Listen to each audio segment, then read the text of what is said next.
Okay, meron tayong Koppel. Ayan.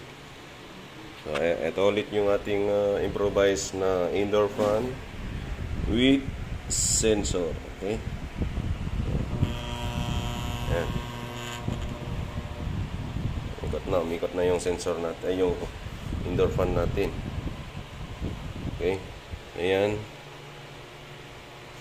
Kapag wala kasi ito, mag E3.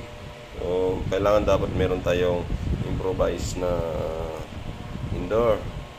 Ayan, pansinin nyo yung green light, yellow-green light ni outer board. Oh. Mabilis yung blinking.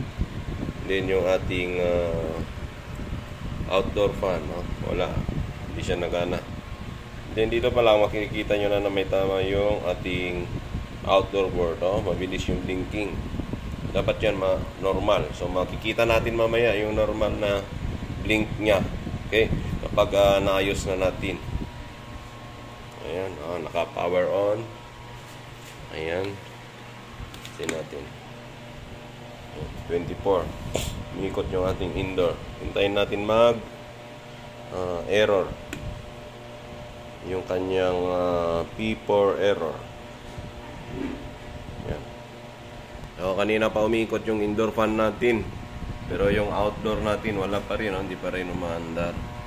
Observe nyo yung blink niya. Mabilis. Ayan. Umaandar pa rin yung ating indoor. Pero yung outdoor, hindi pa nagana. Ayan na siya. Nag-P4 na. P4 error. Okay. Gawin muna natin. Ayan. Yan ang pansinin niya. Ayan. And then, ikumpara natin mamaya pag nagawa. Ayan, oh. Mabilis.